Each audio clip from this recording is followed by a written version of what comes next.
действительно в Кыргызстане поменялось законодательство, и это позволяет нам инициировать процессы по пересмотру дел. Это прямая функция службы исполнения наказания. Это прямая функция адвокатов.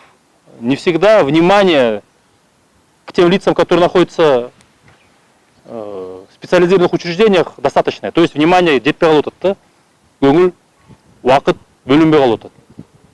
А мы знаем, что в нормальном государстве защита закона начинается с того, как защищаются наиболее уязвимые группы.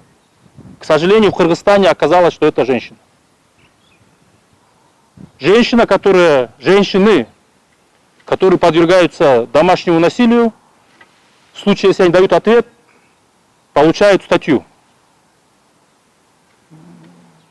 Надо еще разбираться, но уже видно, что какая-то неправильная тенденция у нас есть. Человек, у которого нет адвокатов, получает более тяжелые сроки.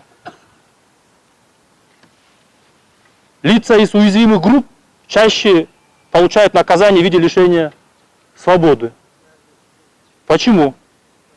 Здесь большой привет всем субъектам уголовного процесса, кроме адвокатов и системы СИН.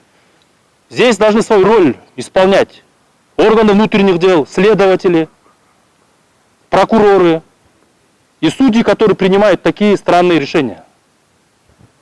По тем материалам, которые к нам поступили, мы хотели поднять фамилии лиц, которые принимали решения. Но мы решили, что это неправильный подход.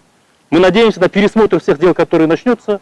И далее каждый прокурор, каждый следователь, каждый судья должен знать, что материалы в дальнейшем тоже будут проверяться. Один пример, который не могу не отметить, это то, что правда или нет, мы выясним. Постараемся дальше. Но человек, на которого совершено нападение, получает статью как покушение на убийство. Да? Суд будет решать, как в конце концов. Но если это системная тенденция, я не знаю, сколько здесь лиц по такой статье, то мы должны на это обращать внимание. У нас нет ни у омбудсмена, ни у СИН, у ГСИН, ни у Минюста, ни у других функций, возможностей и ресурсов, чтобы все проверять. Повторюсь, мы не можем всем помочь, но те дела, которые мы обнаружили, они показательные. Они говорят о системных проблемах. Каждый госслужащий, каждый субъект уголовного процесса должен отвечать за свою сферу. Только тогда у нас будет эффект. В этой связи это номер 2 наша задача. Привлечь внимание к этой проблеме. Если мы не можем защитить самых уязвимых членов общества, осужденные, особенно женщины, то вопрос по верховенству права и защите закона будет под сомнением. Сегодня мы решили прийти и сделать такую маленькую на 15 минут встречу, чтобы обозначить то, что мы увидели за эти 1,5 месяца. Руководство службы исполнения наказания готово пересматривать дела, мониторить вовремя и направлять все материалы на пересмотр. Да и кроме пересмотра просто помогать. У многих с детьми проблемы и так далее, и так далее. То есть нам нужно открываться.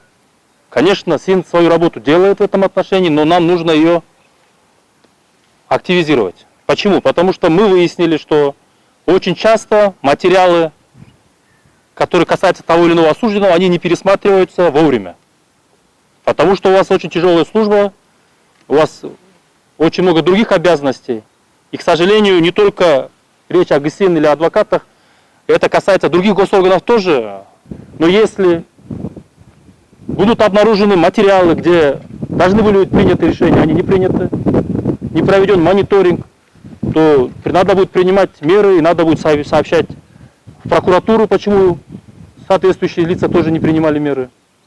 Со стороны прокуратуры тоже и так далее. В этой связи я рад, что здесь находится новый, главный, уполномоченный по правам человека в Кыргызстане, омбудсмен. Я бы хотел, с вашего разрешения, тоже передать слово для выступления. Да?